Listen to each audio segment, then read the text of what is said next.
Byron Murphy looks like a monster. Mm. So I'm just waiting for it to get going now. Training camp and stuff like that. It is it's rubbish this time of the year. Really, what is it? It's scheduled this week. Schedule on Wednesday. That's really what we've got to look forward to. Yeah, I think so. Yeah, the last week of May, first week of June, they'll have the Is it the voluntary? It's yeah. Sorry. The voluntary workouts, right? Team workouts, I think. But yeah, I don't know the off season schedule like I should. But I have been taking it off a bit after having 30 plus teams last year and not best ball. Dynasty and redrafts, etc. That I had to whittle my teams down a bit in the off season. So now I've got about 17 teams. Been taking a break, but I'm ready. I'm getting fired up. The drafts have got me really interested in some players, and I think we have some players today that we're going to talk about. So, Johnny, who do we have first? Bo Nix out of Oregon going to the Denver Broncos. What are you thinking? Me personally, I think it's a good pick. Go ahead. I'm just getting carried away watching these highlights. Yeah. I've got a simple mind. I get distracted so easily. It's an interesting one because I was very surprised he went in the first round where he did. You thought he would be higher or lower? Lower. Really? The thing that concerns me with this is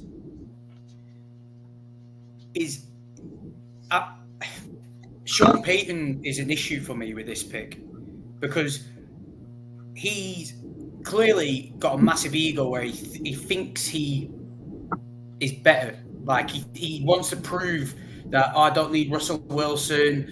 I can pick this guy who everyone thought he was going to be a second rounder, and I'm going to prove everyone wrong. And I just don't know whether that's going to be to the detriment of Bo Nix himself. That's my first thing when I think about this pick. But you watch his highlights, like the highlights Johnny's put together now. You look at his stats over his 2 years, because obviously at Auburn before he transferred, am I right in saying that his dad was at Auburn and he's trying to carry the Knicks legacy on at that college? That didn't really go well. Then he went to Oregon,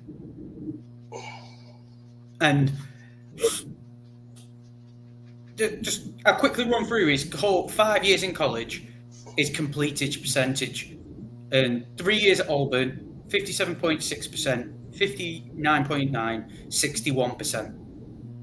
Then he transferred 2 years, 3,500, 4,500 yards last year. Last year he had an amazing year. He really did.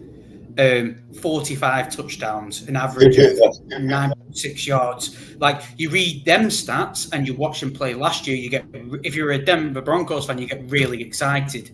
Certainly. So there's potential there for Bo Nix to have a really good start. Now, when we put it into context of fantasy, for me personally, he isn't. I wouldn't even super flex him. I can understand that. The draft fell for me where, unless the draft fell for me where so many outfield players, I'm talking my football here, what am I on about? So many wide receivers, running backs, tight ends fell for me in the really nice spots. Then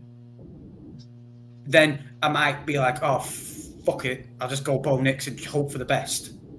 But other than that, you can't go anywhere near him, especially he's on an ego rant to try and prove that he can turn this absolute dumpster fire around, and it just scares me to even think about him in a fantasy term, probably even in an actual footballing term as well.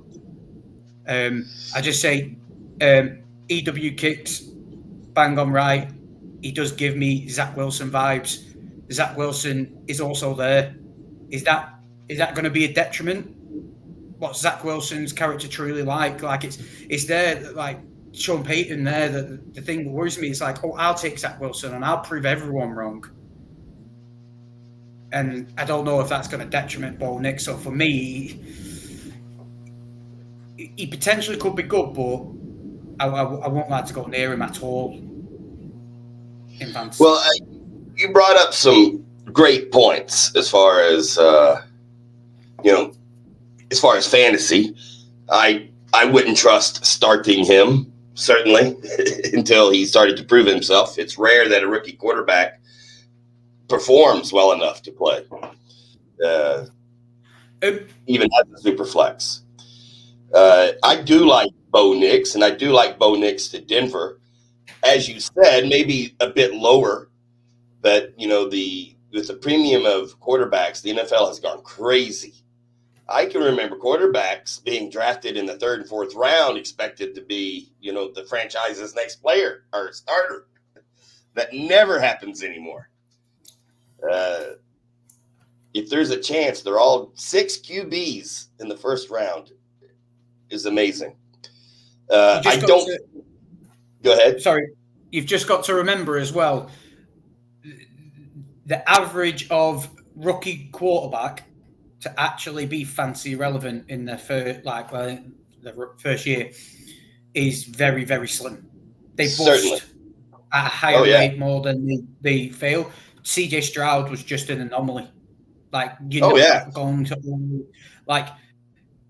I'm sure we'll get onto Caleb Williams in the off-season at one point, and I won't go anywhere near him either. I don't care if they think he's the second coming of fucking Patrick Mahomes.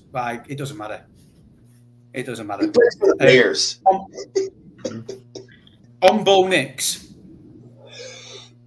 one thing I would say, one thing I do like to see, and it's almost like the Bengals showed teams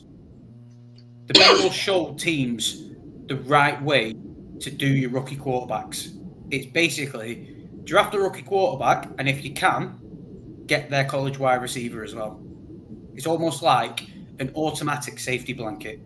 He's thrown because they picked up Franklin. In my eyes, we'll get onto him one week because I think he's a steal. But it's a very smart move, very, very smart move what they did there. It's a pass, Johnny. Almost like a safety blanket. Oh yeah, I love the pick of Franklin. I have got him in several of my leagues. Definitely like the Franklin pick. Yeah. The reason why I like the Knicks pick is because they were running out of quarterbacks. Denver needed one. So it was pretty much their last chance to grab him. He would have been gone before their next pick, I imagine. Next, Bo Nix seems to be quite mature. He was a leader at Oregon. As you said, his dad was a big-time college QB. So he knows how to manage those expectations, I think. I think he's going to fit in well with the Payton system. But it might take 1 or 2 years for him to really start performing. Josh Allen didn't he didn't break out until year 3. So you got to be patient with a quarterback like Bo Nix, I think. I was surprised that he was the last one picked. I thought Penix actually would have been picked after him. But anyway, I think Payton's offense will work well with Nix. I think Payton is a patient head coach with quarterbacks. If you look at the success that Payton has had, You know, he even made Jameis Winston look like a starter. He had Taysom Hill playing quarterback. I mean, come on. And even with, who was it? Oh, shoot.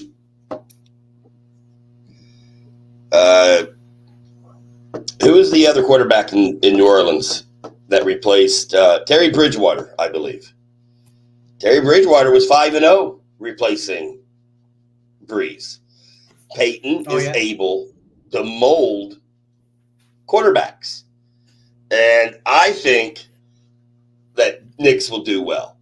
And I do like that you said, or you mentioned, that the success rate, it's less than 50% of quarterbacks taken in the first round ever go to a Pro Bowl, right? If you look at the 2021 draft, I think there's only one quarterback that is still with their original team. Everyone else has been traded or dropped or released, right? So they're on a new team.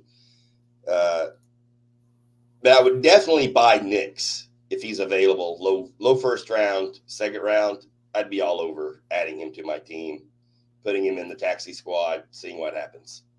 But for Orkney Bowl, definitely low round pick, completely as a flyer only. I would not be expecting any solid production from Knicks this season for any Orkney Bowl teams. Yeah. I agree. All right. So I think we've got both discussed.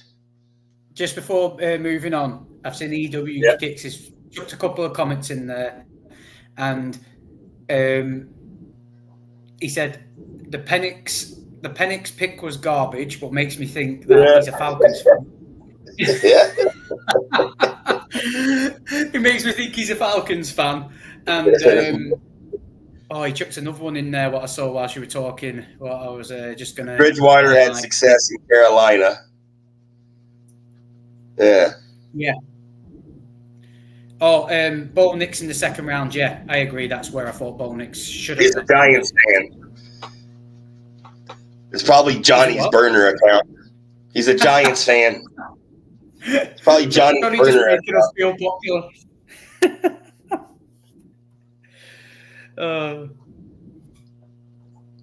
I think E1 Kicks is our number one listener.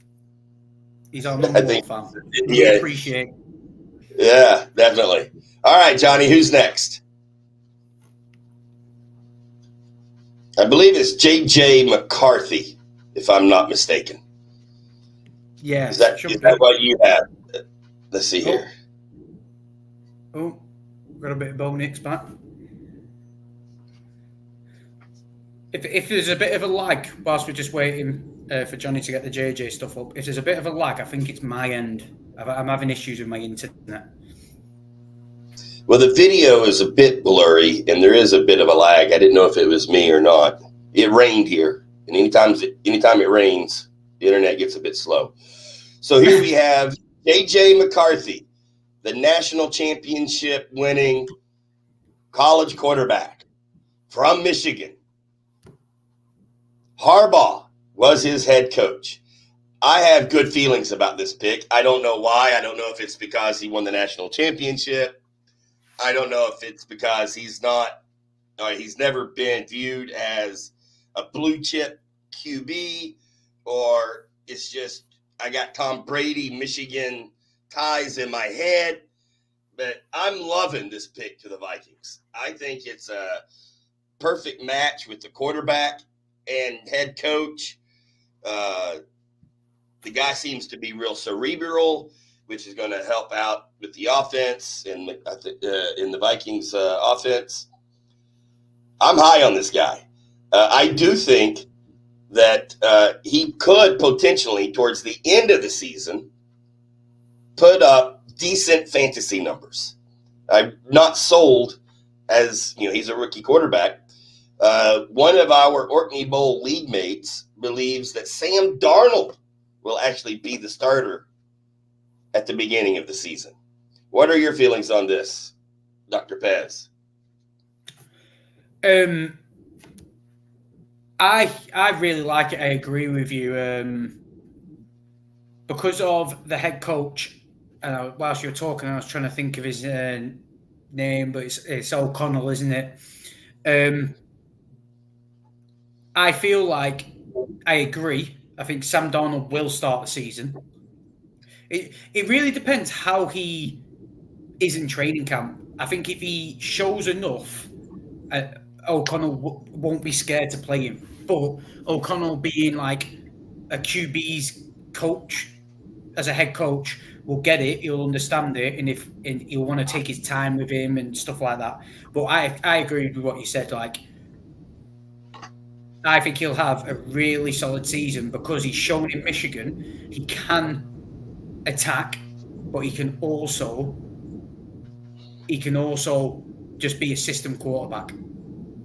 I think that's what O'Connell needs. O'Connell needs, like, he basically can take a game on his shoulders, as he's proven through high school and college, but he can also be a Kirk Cousins, just go for your reads, do what you need to do. Yeah. Safe type situation. You look at that team, though, you've got probably the best wide receiver in the NFL, JJ. Then you got Addison. That is a great number 2. Then you got Hawkinson. I mean, they're loaded. You know what? Who his secret weapon in that whole team? Who I think, unless you're a Vikings fan, forgets he's there. And I'll give a little spoiler that he's a guy I'm going to target heavily in all fantasy. Is Aaron Jones. Aaron Jones, I think he's going to have a monster season. I really do. What? Aaron is what? 27 years old. I don't care how old he is. I just think he's going to have a monster season. Honestly, I think with JJ McCarthy being there, I think Aaron Jones is going to benefit. So it's a weird one because I think fantasy-wise, Aaron Jones is going to benefit from JJ playing. Now, from a fantasy point of view, JJ versus Bo, and I'm in the last round and I need to pick, say, a third QB, I'd pick JJ over Bo because of the situation. I understand Sean Payton has proven he can make QBs work. I just think JJ's shown that he's probably got more talent. He's younger. To me, through college, he's shown that he's probably got more to unlock in his game to perfect. And I think that will make him a lot more serviceable. Plus, you say the weapons he's got, them offensive weapons are going to just be brilliant for him. And I think you are right in the sense of towards the back end of the year, I think people will be surprised with his fantasy numbers solely because of the wide receivers he's got. Hawkinson, like, highly up there as a great receiver. JJ, best in the league. Addison is also proven last year that he can be good with another year under his belt. Them three, it's like an ultimate safety blanket. And then chuck Aaron Jones in there, who has proven he catches out the backfield. Oh, yeah. Aaron Jones is a big star. But Aaron Jones will be 30 in December. Yeah. So that's only for a running back. I think. But yeah, I do like his addition. And it's certainly going to help JJ. And, the thing that we tend to forget when we talk about these rookie quarterbacks, I am a very firm believer that you should not draft your quarterback until you have an offensive line in place to protect him. I've seen way too many times that a rookie quarterback gets thrown in there with a bad offensive line. They become gun shy and they never recover. Never recover. Happens all the time. But the Vikings offensive line seems to be solid. The Broncos made improvements this year, so time will tell to see how that works out. But I think both quarterbacks are in position to have success. I would draft McCarthy way before Nix, and but I would not expect a lot of fantasy production in Orkney Bowl, as Dr. Pez said. All right, you have anything to add, Pez, or we go to the next wide receiver, or the first wide receiver? Here we go. I know very little. We can go to the next about. one. I know very little outside of the big named wide receivers. Of course, I know Keon Coleman. He has a career in comedy coming after the NFL. He'll be on TV, NFL Sunday morning when he retires. But let's talk about his fantasy production. What do you expect from Keon Coleman? I think the first thing for me about Keon Coleman is I look at the depth chart. Like I've picked two wide receivers to talk about here on this pod. I've picked the two wide receivers who I think are going into the best positions to succeed and have immediate impact into your team. Mm-hmm. And I think Keon Coleman is, take away Marvin Harrison and all them, like Neighbors and all that. I think Keon Coleman is the best rookie wide receiver going in. He's got the best position he's going into. I jumble my words up. Because if you look at the depth chart for the Bills, currently at the moment, if you go, I go off ESPN. You've got the three wide receivers are Shakur, Curtis Samuel, and Keon Coleman's already one of them. And I agree with EWK. I agree with him. Maybe not to that extent of JJ, but I definitely think he's going to have such a good year with Josh Allen, because you watch these highlights, what Johnny's put together. He does everything. He's elusive. He hurdles people. He's quick.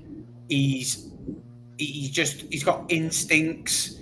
Like, I really like him, and I think if him and Josh Allen gel quick straight away, I think that's going to be a dangerous duo moving forward. I really do. I think 100% concur. I'll stand on my perch, and I say a lot of stuff on this podcast what gets me into shit.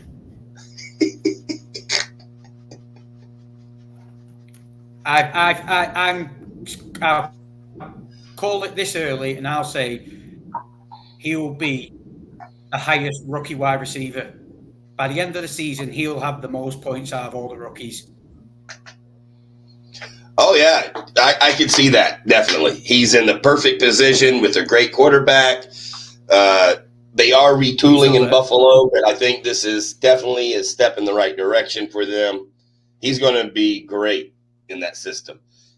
They're not going to be asking, well, they will be saying, Diggs who? Right? Stephon will be a distant memory by the end of this season. I am also a firm believer in Coleman. And what makes me happy is when I see Coleman still available in the second round of a dynasty draft in like the 4th and 5th slot in the second round. I'm just like, oh, yes. That makes my day. Makes me so happy. But I would even probably take Keon Coleman over Brock Bowers at this point. That could just be that I have a bad taste about rookie tight ends because of Kyle Pitts. But, yeah.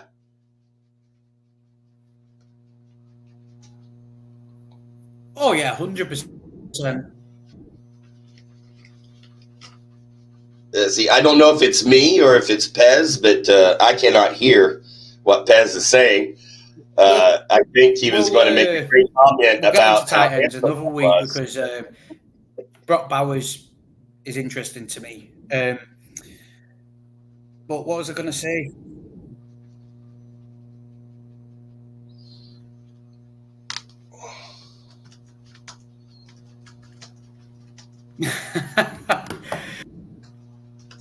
No. I'm not sure, Pez. That's okay.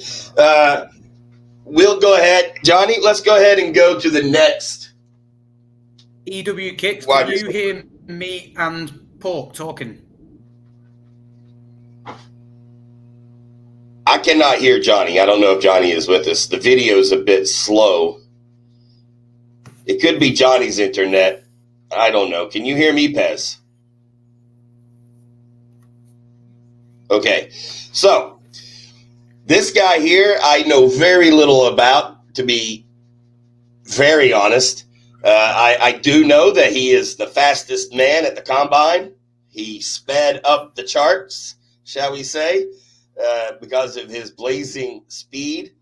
And I think that he could have an amazing career in that Miami offense. They have quite a few burners on that team after this draft. What is your opinion on Worthy?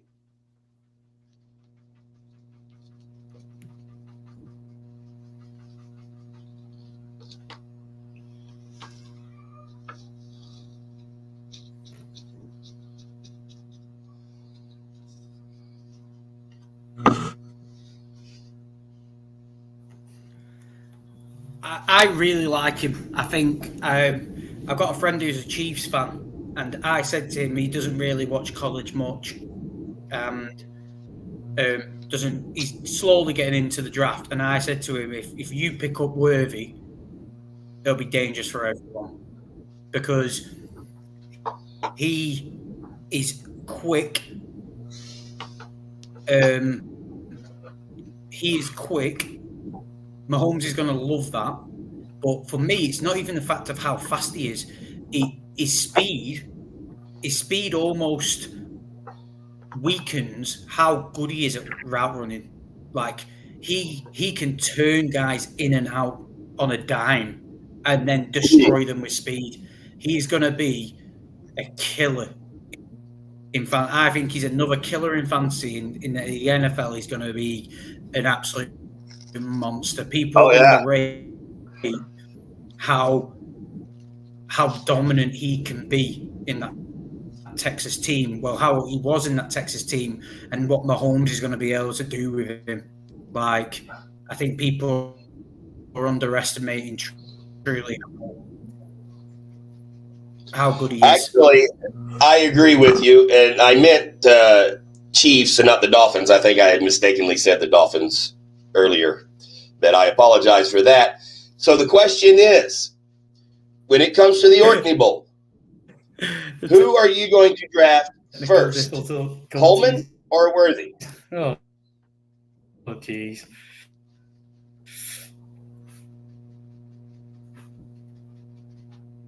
No, man, 1 minute. Were you able to hear the question, Pez? That's all right. It's our first show. It allows us to get the kinks out, you know. I'm not yet in mid-season form. I'm definitely in a preseason take me out coach form tonight. Coleman. I'm a bit tired. Did teaching all day. And then yesterday was Mother's Day, so we were out running around. So I am a bit tired today. Yeah, appreciate it, man. Yeah, glad you're here to watch. So, Johnny, I think we'll just stop with there. I think we've all said what we wanted to say anyway. I would like to know Pez's answer, if you can hear me. Who do you choose first in the Orkney Bowl? I think he's a bit stuck with that one.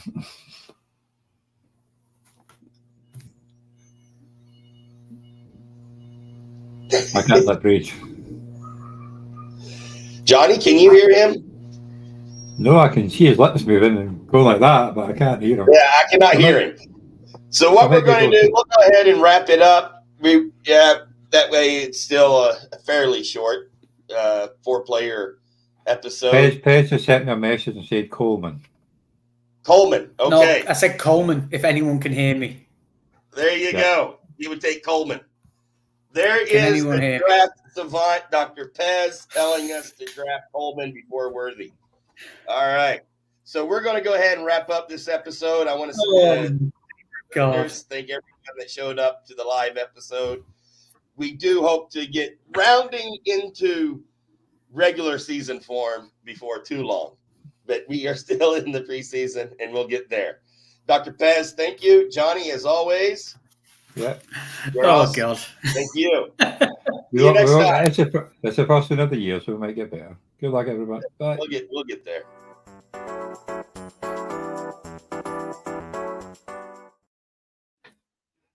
Yeah. I don't know if Pez can hear us or